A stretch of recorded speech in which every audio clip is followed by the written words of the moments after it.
Of other thoughts that I want to share with everybody. I talked yesterday about some of the preparations for water coming back in the system.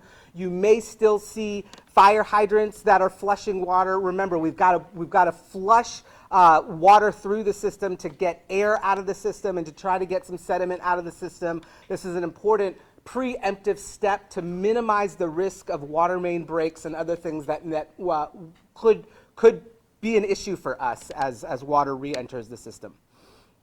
As soon as we get out of the emergency response phase, as soon as we get out of our first priority to restore water to people in the region, we will absolutely do a thorough after-action report to make sure that we fully diagnosed where the system failed, why it happened, what investments we need to make, and what we can do to prevent that from happening in the future. You know, undoubtedly, this whole episode has highlighted ongoing concerns about the fact that we live in an old city with an aging infrastructure, and we need to keep that infrastructure front of mind and continue to make investments of that to make sure that we can provide the basic services that we need to.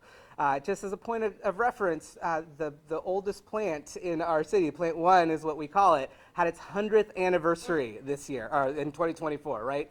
And so, you know, we are dealing with very old infrastructure, and so we've got to honestly evaluate that and do some work to make sure that we're up to speed in the days and weeks to come once we get over this emergency. I want to just say a few words of thanks. Again, our regional partners have been spectacular. Last night, 11 p.m., I was at the water treatment plant, and around the table was our response team, along with the Waterworks director from Hanover, deputy county manager from Henrico. I mean, this really is a hands-on team effort, and the region has been phenomenal about coming alongside us. I want to thank our partners in state government as well. State government, I've been regularly on the phone with the governor and his chief of staff and the VDEM team. Just a couple of points of what is coming later today and what has come over the last few hours. We have 11 tanker trucks that are currently rotating with 13 additional tanker trucks on the way. Some of these tankers are going to hospitals and have been supporting hospital operations so they can continue to provide care.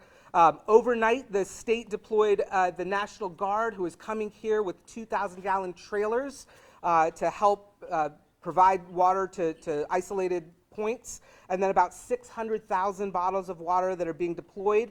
We've had tremendous generosity from the private sector. Walmart, Niagara, Publix, and Amazon. Walmart themselves have sent 12 tractor trailers with 6 arriving last night and 6 more coming this afternoon. And then Virginia Department of Corrections has supplied 5,900 units of water as well. VDEM continues to bring in pallets throughout the day, and our central incident management team is helping distribute those pallets to the places that they need to go.